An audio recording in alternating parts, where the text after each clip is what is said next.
Hi hello friends, welcome to crazy kitchen. ఎలా ఉన్నారండి?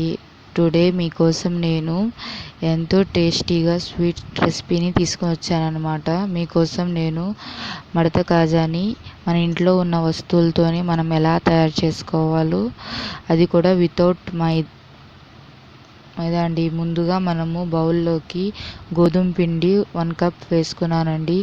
చిటికెడు సాల్ట్ వేసుకోండి. అలాగే గోరువెచ్చని ఆయిల్ని తీసుకొని దాన్ని కూడా ఆటాలో వేసి బాగా మిక్స్ చేసుకోండి. ఇప్పుడు మనము ఆటాని పిడికెల్లో పట్టుకుంటే మనకు ఉండలాగా రావాలన్నమాట. అలా వస్తే మనకు చాలా బాగుంటుందని, క్రిస్పీగా ఉంటుందని అర్థం అండి.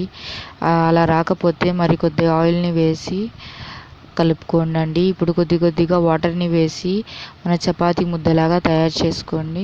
పక్కన పెట్టుకోండి. దాని మీద ఆయిల్ని అప్లై చేసి ఇప్పుడు మనకు షుగర్ సిరప్ కావాలి కదా, దానికోసం 1 కప్ షుగర్ తీసుకున్నాను. 1/2 కప్ వాటర్ వేసి బాగా షుగర్ మెల్ట్ అయ్యే వరకు గరిటెతో బాగా మిక్స్ చేయండి. దాంట్లోకి 2 యాలక్కాయలు వేసానండి. మీరు యాలక్కాయల పొడి ఉంటే వేయొచ్చు, నా దగ్గర లేదు అందుకే యాలక్కాయలు వేసానండి. ఇప్పుడు వీడియోలో చూపించే విధంగా మీరు కూడా చేత్తో టెస్ట్ చేయండి. ఎక్కువ మనకు జిగురు అవసరం లేదండి, కొద్దిగా పాకం ఉంటే చాలు.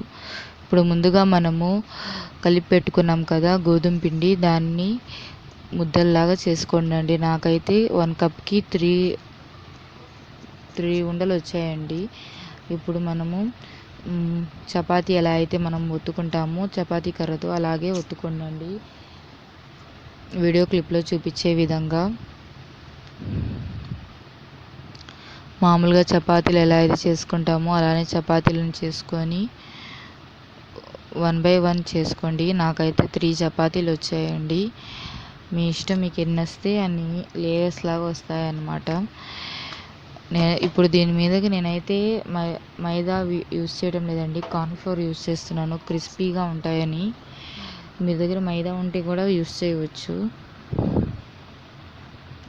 చూడండి, వీడియోలో చూపించే విధంగా 1 by 1 చపాతీలను ఒత్తుకొని వీడియోలో చూపించే విధంగా చపాతీకి కొద్దిగా ఆయిల్ని స్ప్రెడ్ చేయండి. దాని మీద కార్న్ఫ్లోర్ వేసి డస్ట్ చేయండి.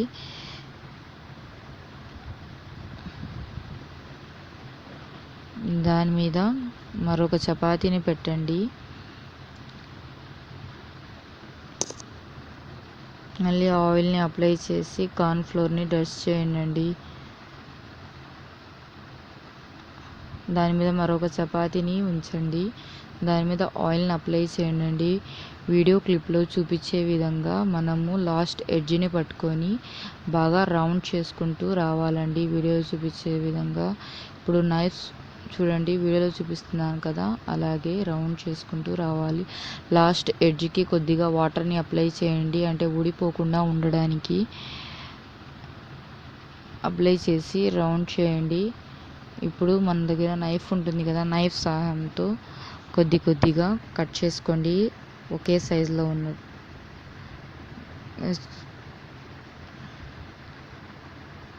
వీడియోలో చూపించే విధంగా నైఫ్తో కట్ చేసుకోండి. చూడండి ఎంత బాగున్నాయో పొరలుగా.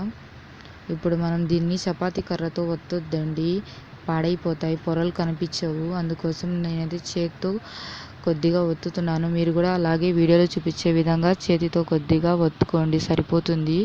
ఇప్పుడు ఆయిల్ని కొద్దిగా హీట్ చేయండి. ఎక్కువ హీట్ అవ్వడం అవసరం లేదండి. ఇప్పుడు దాంట్లోకి 1 by 1 ఈ ముందుగా తయారు చేసి పెట్టుకున్న వాటిని కాజాలని వేసేసేయాలండి ఆయిల్లోకి.